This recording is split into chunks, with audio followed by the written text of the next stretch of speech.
Happy Friday, everyone. We're getting back into it with a you versus them. This is going to be specifically for the Twin Flame Collective. So if the connection that you're in, if you've identified with the Twin Flame journey, then this is for you. Starting off for you, we have the Page of Wands, the Moon in reverse, and the Ace of Swords. Now the Page of Wands is curiosity, spark, and wanting to explore. You feel this excitement towards them. It's like there's a flame that you can't quite put down, even if it's a bit unpredictable. There's a restlessness in you, wanting to take a step forward, but maybe not knowing how. It could be that the ball's in their court at the moment. It shows that part of you feels pulled to explore what could be, even though it might feel uncertain.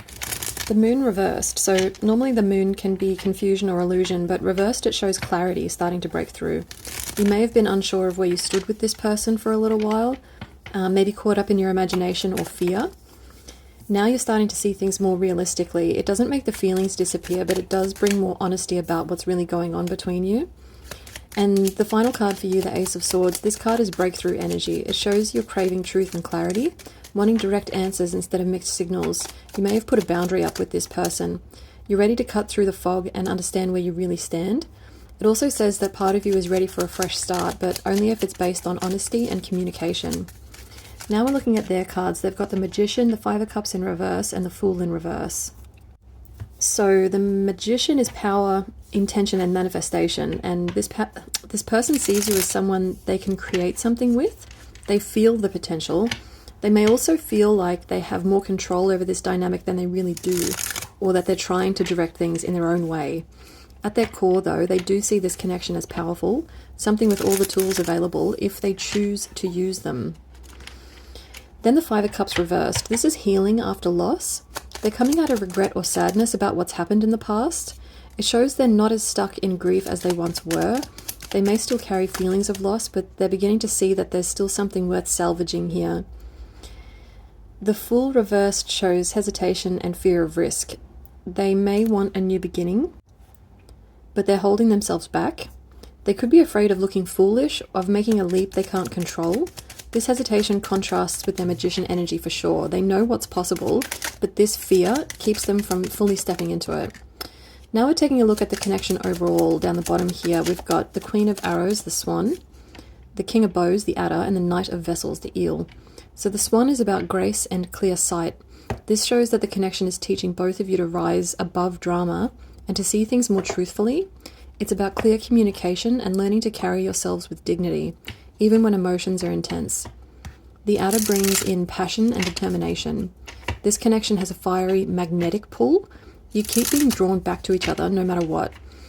Not in a toxic way. I need to stress that. This is not a toxic connection.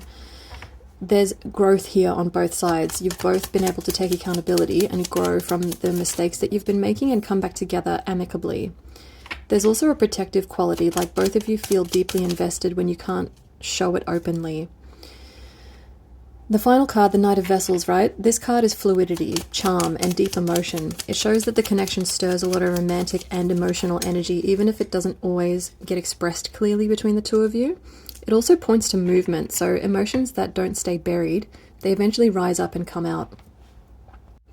Now the final cards that I've pulled here are from the Heavenly Angel Oracle deck.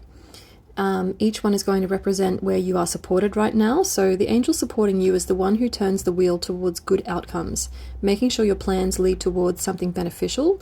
This is about trusting that the choices you're making for yourself will shift things in your favor. So focus on the positive at the moment rather than the negative, okay? The angel supporting them is the one that makes wishes come true. So they're being supported in clarifying what they truly want and having the courage to bring it into reality. The angels supporting the connection. These ones are about prosperity, fulfillment, restoring balance, and even long life. This tells me that the connection isn't just fleeting.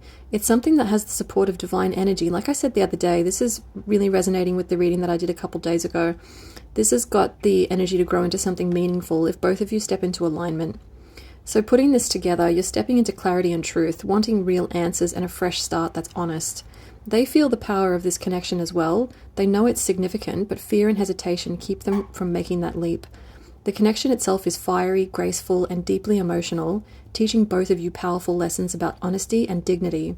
The angels are reminding you that this is not random. It's a twin flame connection with divine support, and while it might feel stalled at times, the bigger picture is about healing, growth, and fulfillment. This is a really beautiful reading, and if it resonated for you, let me know.